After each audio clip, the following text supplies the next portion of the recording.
Hey guys, Miss Stiegel here. I am going to read you a book today, a nonfiction book, and it is called We Dig Worms.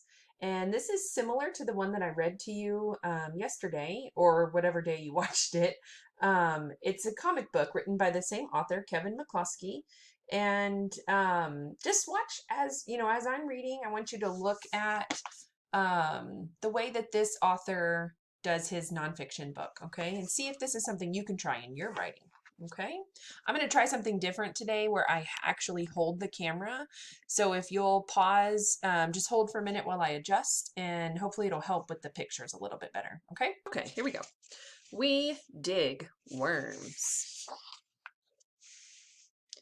For my wife, Mama Pat, who asked for a fun worm book to read at the library. There are many different worms. Tree worms, sea worms, river worms, and gummy worms. The worms in parks and gardens are called earthworms. Hello, little worm. Worms feel light through their skin. They have no eyes and no nose. Guys, if you think for a minute here and you pause, we just learned some new information about earthworms. I did not know this, that they feel light through their skin.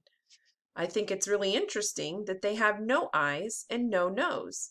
Remember, these are things you can jot down to keep track of your new learning as you read nonfiction books. Worms do a lot of important work. I said, hello, little worm.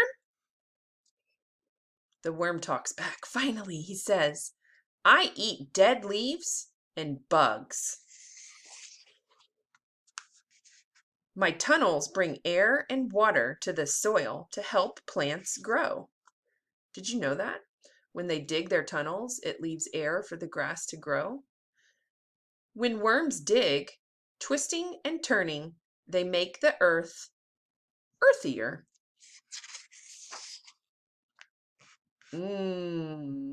My poop is good for the soil. Ew.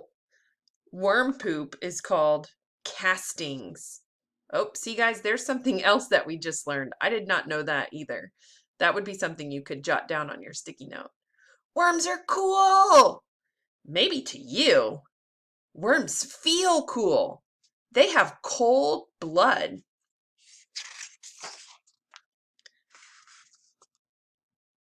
Worms are born from cocoons. Oops.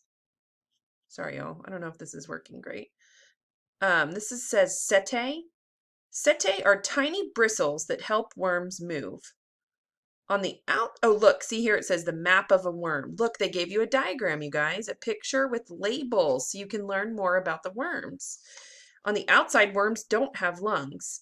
They breathe through their skin. Whoa. Only grown-ups have these. This is where the eggs become the cocoons. It's this little thicker part. It's called the clitellum. And then here's their head. On the inside, only muscles and nerves. Worms have no bones. This is called, oh look, they have two kinds of stomachs, a gizzard and a crop, and blood vessels, a nerve cord, and a mouth. Mr. Worm, why do you come out after the rain?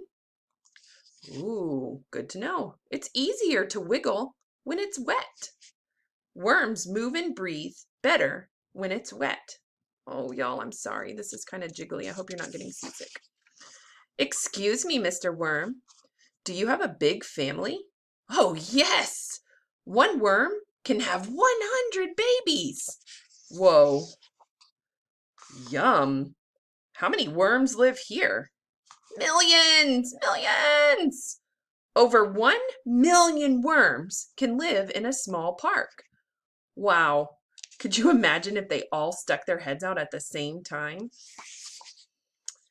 Yum, yum, the bird says. How big is the biggest worm in the world? Oh my gosh. The Australian Gippsland worm grows to 10 feet long. Wow, that's as tall as an elephant. Could you imagine? I would panic if I saw a worm that big.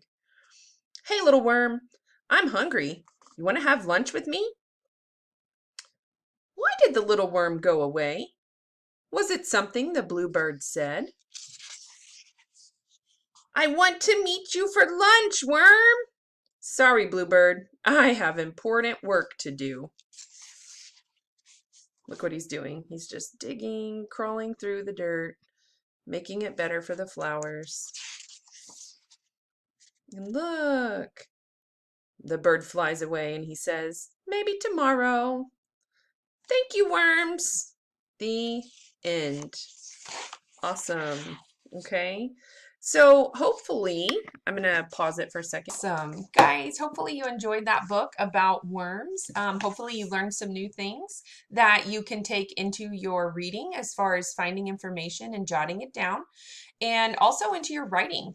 Guys, you don't just have to write line after line after line. You can do like this author did, where you do speech bubbles and give little pieces of information on each page.